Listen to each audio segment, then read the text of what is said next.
Hey everybody, Marcus Crawford here with the Idaho Quadcopter channel.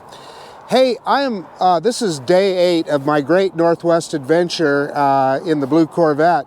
But I'm on my way home, and I'm just off of Highway 82, I would say southeast of Ellensburg, between here and Wenatchee, and there's a viewpoint. So hey, if there's a viewpoint, we're going to stop and fly a drone. So I've got the DJI Air 2S, and we're going to throw it up here, and you're going to take a look over this. It's kind of a high valley. I'm not sure what the exact altitude is of this area, but it's a lot of farmland and just some kind of cool things to look at. Now, weather-wise, it's cloudy. It's been raining. I didn't get to fly in Western Washington or in Canada as much as I would have liked to because of weather, quite frankly. It was raining quite a lot and windy at times as well. We did get some good flights in. But anyway, let's quit messing around. Let's take the little Air 2S. Let's get this bird in the air. Hey, okay, so I'm looking at the map here, and the Air 2S, or the DJI Fly app, shows us on the edge of some kind of a fly zone here. But like I said, the Before You Fly app says we're good to go. So I think we're in good shape here. Let's go ahead and get into the safety menu. Fly Safe requires an update. So it says an I-82 East warning zone. I'm not sure exactly what that means, but that's the problem with the way DJI does their app. A lot of it has nothing to do with FAA regs, and they have all these kind of weird things in there, and so it can be confusing. It's asking for a Fly Safe update. Yeah, let's go ahead and do that real quick. There again, it's that Fly Safe database that can mess you up, because DJI throws things in there that have nothing to do with FAA regs, so I'm not quite sure that I understand. I suppose they're just trying to keep people safe, but it can be kind of weird, and some of the things that you see on the Fly app really are places that are okay to fly. So anyway, often they'll give you a warning that says 150 meter limit. Well, we're limited to 400 feet anyway, which is about 120 meters, so what does a 150 meter limit mean to us? We can't fly that high anyway. So it looks like we're about 84% there, so this shouldn't take too long. Okay, the update is successful. So let's get out of that, and let's go into the Go Fly. And let's take a quick look at our safety menu. 94% battery. Yeah, so we want to be in bypass, not brake. I like it in bypass. Radar map, altitude, let's go ahead and crank that up to 120 is where I want that.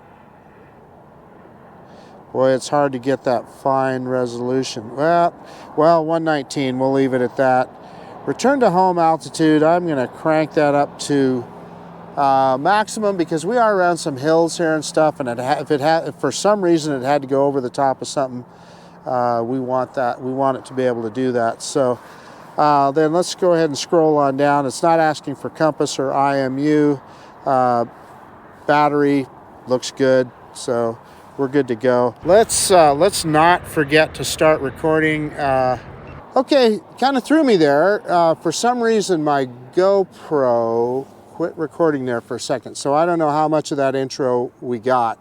However, I went through the safety menu. We updated the Fly Safe database, and we're getting ready to take off. So yeah, let's leave it in 4K 30 frames per second, starting recording now, because we don't want to forget we got 21 satellites. We should be good to go. Let's do an auto takeoff on the app.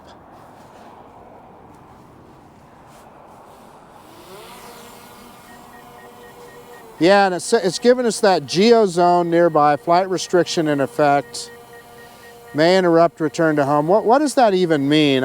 It really is frustrating to know that.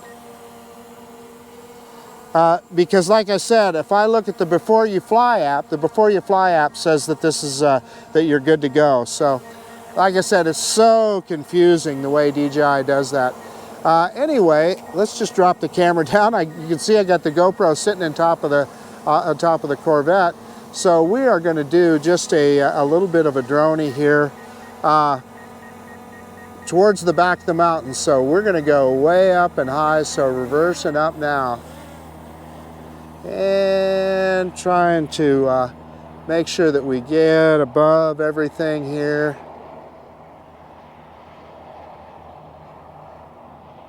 And that's looking good. So you're seeing what I'm looking at here. And I looked at this, I was curious, this pull-off here, so you can see it here. It says it's a viewpoint, but there really is no place to actually walk. You kind of have to walk across the road to see what you're looking at. You can see truck parking there. I'm going to rotate it around here, and that's Interstate 82 right there. And we'll cross that and go the other side, but we'll just go perpendicular to it and just cross it, and we'll look around on the other side over there. But you can see that turn that you have to make to get on, and then that's the return road to get back on the freeway. Well, let me pick the camera up so you can kind of see the rest of the mountains here. So you go through this cut, and from there you drop down into Yakima, and the Yakima Valley is where they grow a lot of fruit, apples and so forth. So let's rotate back around the other way here, and this is looking vaguely, I'm going to say northeast. And I don't know if you call this, what you call this valley here, whether it's the Ellensburg Valley or what. But let's go ahead and let's drop some altitude and let's go across there.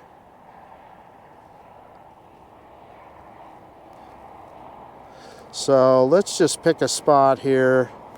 We're going to throw it in sport mode so we can get straight across. And we're going to go right across so we can go over here and look around.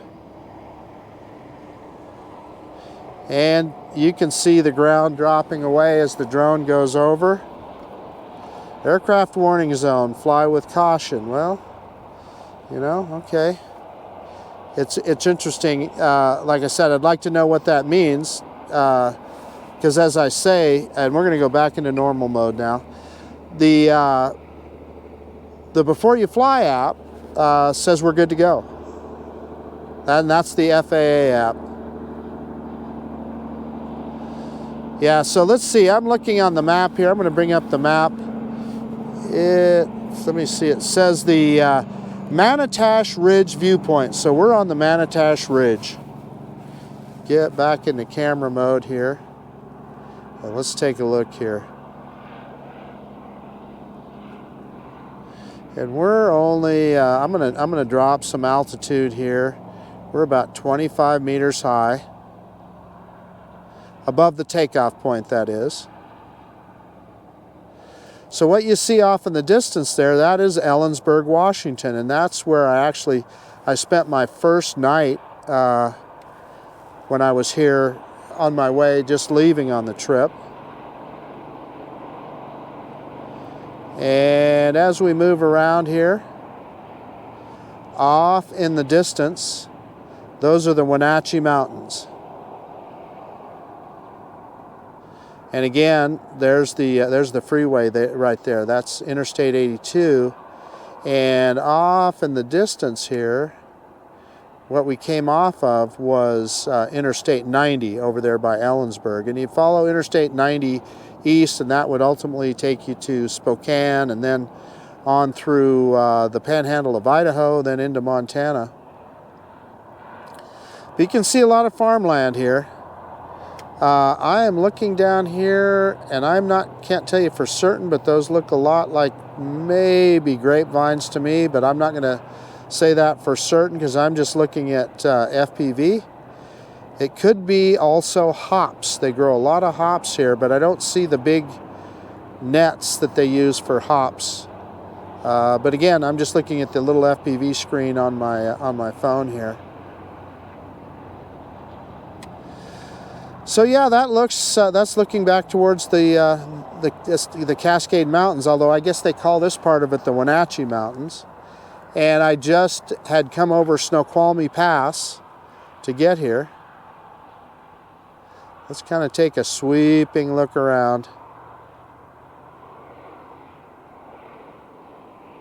And there you can see the trucks coming up the mountain. Slow trucks. And I kind of lost. You know, I've got a direct view. There, we got it back. Sometimes as you turn the drone around, because you change the angle of the antennas, and because I dropped altitude, it's probably a little lower, so you can see me back over there where the viewpoint is.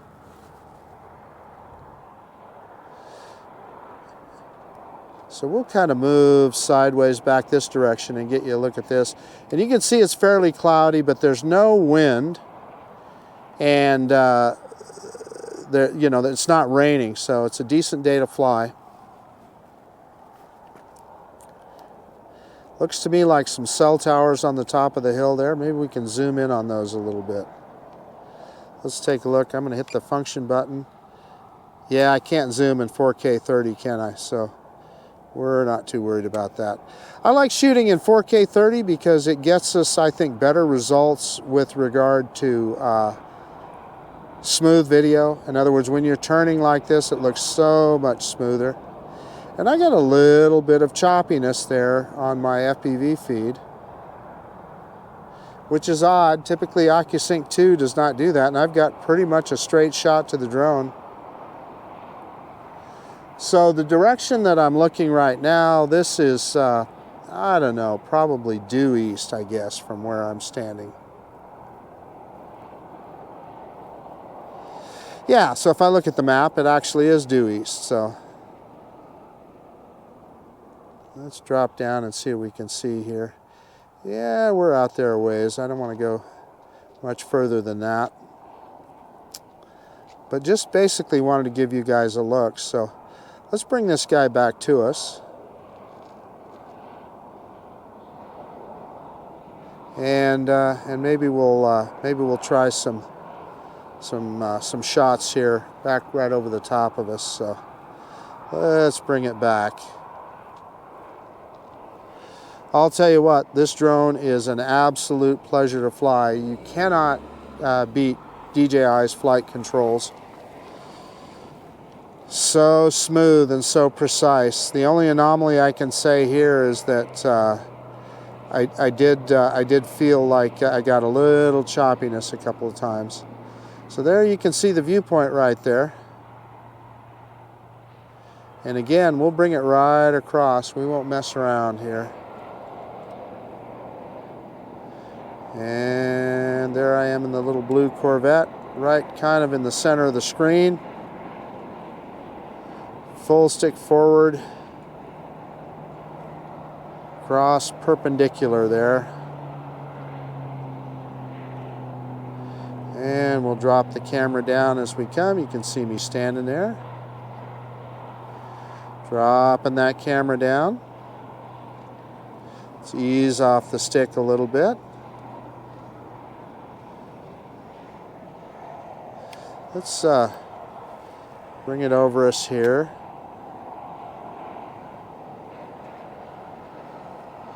Bring it back.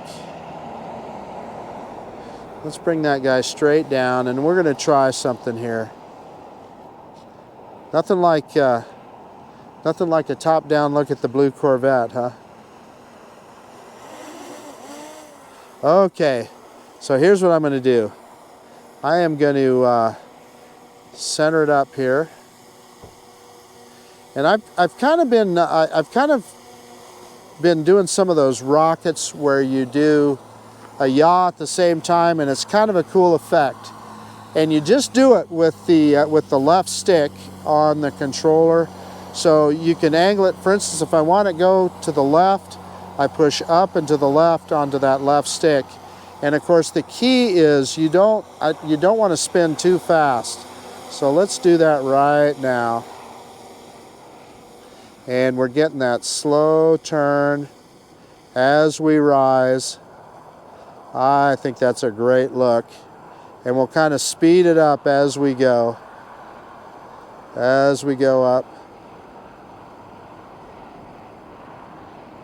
Boom. I love that. Okay, so let's bring it back down here and maybe we can do some other things. Get some other looks here. Back it up just a little. It's just about right above me. So there's the drone right there. Let me pick up the camera so you can see. And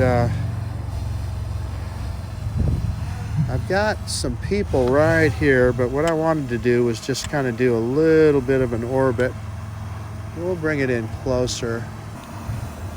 Let's orbit this guy right around. So we're gonna go to the drone's right, and I'm gonna see if I can just keep it right centered on us here. And I'm in normal mode. I probably should have put it in cinema mode, but wanted to get some shots of the Corvette here. It is dirty. This is as dirty as you will ever see this car right now. We've been driving through a lot of rain. Yeah, so this looks pretty good. I needed to be a little further away. Let's back it up just a little. Center again. Should have had a little more of a radius. Whoops. See, I should be in cinema mode. Okay, we're gonna try that again. I put it in cinema mode. We're gonna try that one more time. Go to the right and see if we can get a full rotation here. Backing the drone up just a little, and we'll see if we can get back around the front. But yeah, you know, flying in the rain, this guy got pretty, or driving in the rain, this guy got pretty dirty. Okay, I'm gonna center up here, and we're gonna drop that camera down, and let's try another manual droning. We're down to 36% battery, so reverse and up. Try and just do a slow droney here. Yeah, a little bit too slow in cinema mode, huh? But it still looks good. And let's do a reveal. Pick up that camera, and you're gonna see the freeway and the valley off in the distance. And let's just kind of back the drone around in an arc here and give you one more view, and then we'll bring it on home. So I'm going to change that return to home height. I had it set really high just because I wanted to make sure I could get over any objects or anything. I don't know if I gave the drone really truthfully a good enough look at its landing zone, but let's move it forward here. I'm going to get it out here a little ways and then spin it around. Turn it back towards us. We're going to get a fairly quick yaw here.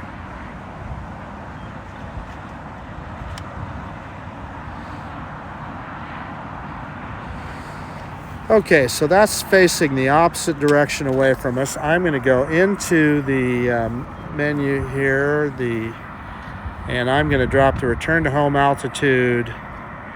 We're going to put it at 30 meters. That's just right at just under 100 feet. So that's plenty high enough. Let's hit return to home. Go home. And let's see it.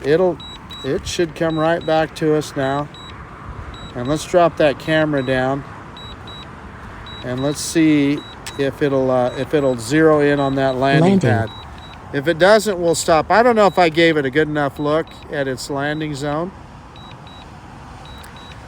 But looks like in any case, it would just land on the concrete anyway, so we'll probably just let it do that. I'll stop it if it looks like it's gonna get off on the curb or something like that. I don't know that I gave it a good enough look at its landing zone. It might find it, but I'm gonna stand kind of right in front of it for when it picks up the camera here. Yeah, no, it's not gonna find that. It's not gonna find that. Yeah, I want to make sure. I'm gonna move it forward just a little bit. It was right on the edge of that curb, and let's just land it. There, I'm right there. Okay, full left stick down right now. Landing. And it dropped the camera back down as it came down. So I didn't really give it a good look at the landing pad there. So that's, I think, why we missed that landing. However, there you can see where I got the GoPro mounted on with the drone. Let me stop recording now. Yeah, for some reason the GoPro stopped recording again. That's the Hero 10. I don't know what it is. So I started it back up. But anyway, let's get this. Let me get this drone shut down, and we'll do a quick conclusion. That kind of threw me with the GoPro. All right, give me just a second. Hey, okay, the DJI Air 2S, just a fantastic drone. I've said it before, I'll say it again. I really believe this is the best value in drones today. We'll see what the Mini 3 that's going to be out here shortly has to offer, but at the prices I've seen, I'm still going to say this is probably a better deal, and I understand they're going to put this guy on sale. If you don't need a sub 250 drone, trust me, this has plenty of capabilities. So this was a fun flight. So we're on Interstate 82 again, and we got a look at the, I'm going to call it the Ellensburg Valley, as Interstate 90 drops off of Snoqualmie Pass down through the Wenatchee Mountains. On its way to Spokane, you take 82 to go south, essentially southeast towards Yakima. And so we're just about to drop into the Yakima Valley, but this was a good shot to throw the drone up. So it was kind of fun. I of course had to get some pictures of the Corvette. I hope you guys like that as well.